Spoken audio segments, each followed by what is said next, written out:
Hi, this is Cheryl Gallant, your Conservative Member of Parliament for the religious freedom-loving riding of Renfrew-Nipissing-Pembroke. Remember We Charity? Trudeau tried to give $1 billion to his friends. The Liberals tried to spin it for weeks in Parliament. They failed to get anyone to believe their lies. So Trudeau pulled the plug and prorogued Parliament. He shut down the committees investigating his corruption. Last week, we learned the RCMP considered charging Trudeau with fraud for his vacation to a billionaire's island. This was a gift worth over $200,000 from a person with business before the government. For any public servant, accepting that gift without permission is criminal. The RCMP didn't lay a charge because they were unsure if Trudeau had used his authority as Prime Minister to give himself permission to accept that gift. When Trudeau finally bothered to show up in the House of Commons, our interim leader immediately asked the simple question the RCMP never bothered to ask. Did he write a letter giving himself permission to accept a gift? Trudeau admitted he never wrote the letter. Why would he admit to breaking the law? The answer is simple. He believes he's going to get away with it again. The same day Trudeau admitted he broke the law, the Liberals introduced Motion 11. The Liberals plan to grant themselves the power to shut down Parliament until September, and the Liberals and their legacy media allies will first attempt to distract Canadians from the fact the Prime Minister is now openly admitting to breaking the law. So if that doesn't work, they'll just suspend democracy until after the summer in the hopes everyone just somehow forgets. Again, most Canadians are too busy struggling to keep up with inflation to pay close attention to what's happening in Ottawa. Trudeau knows that. It's why your friends and family need you to let them know what's going on. See just how many people answer no this week when you ask, did you hear the Prime Minister admitted to breaking the law? Anyone paying close attention to this government knows it's hostile to people who believe in God. One of the early signs of Trudeau's contempt for freedom was his demand that any group seeking government student jobs funding had to sign a Liberal values pledge. Meanwhile, the Trudeau funded the anti-Canadian hate network continues to platform Antifa members and radical socialists who label Catholicism a hate group. And when churches were being burned down last summer, Trudeau stayed quiet. Just this weekend, Antifa criminals vandalized a church in Ottawa, which had agreed to host a service for veterans. No one's been charged.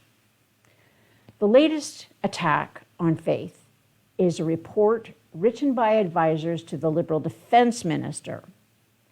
The report recommends Christians, Jews, and Muslims should be banned from holding chaplain positions in the military. This level of anti-religious extremism by those in government should concern every Canadian. It doesn't matter if you believe in one God, many gods, or no God at all. No Canadian should find this kind of bigotry and intolerance acceptable. This report was supposed to be about combating racism and how to stop white supremacists from infiltrating the military. But it has more recommendations on how to ban Christians, Jews, and Muslims from serving as chaplains, as it has recommendations to fight neo-Nazis. Of course, the Liberal legacy media, like the Toronto Star, would rather ignore the anti-religious extremism in the report and focus on helping Trudeau label Canadians opposed to forced COVID shots as racists. The anti-Canadian hate network suggests any member of the military who opposes COVID shots should be investigated for being a white supremacist. How long do you think it'll be before these radical extremists demand the government monitor your social media to ensure you're not a Nazi? The reason the socialists who have hijacked the Liberal Party are coming after religion is because of the deep link between religious tolerance and the small L liberalism. Individual liberty is the greatest obstacle to socialism. And a big part of learning to live in a free society is tolerating the fact that other people have different religious beliefs. If the socialists can push religion out of public life, it becomes that much easier to take other liberties away. Speaking of lost liberties, Trudeau has once again displayed his contempt for your democratic rights. You may not have heard about Trudeau's latest power grab. The NDP Liberal Socialist Alliance has granted itself the power to double the working day for people working on Parliament Hill. That means Trudeau can walk into the House of Commons at 6:29 p.m. and declare that Parliament is sitting until midnight.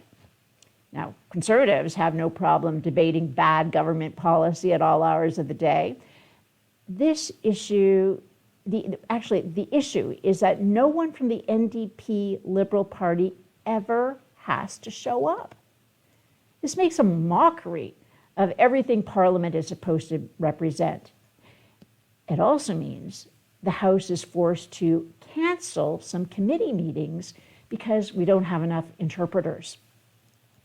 Committees like the one looking into abandoning our support personnel in Afghanistan, or the special committee looking into the government's misuse of the Emergencies Act.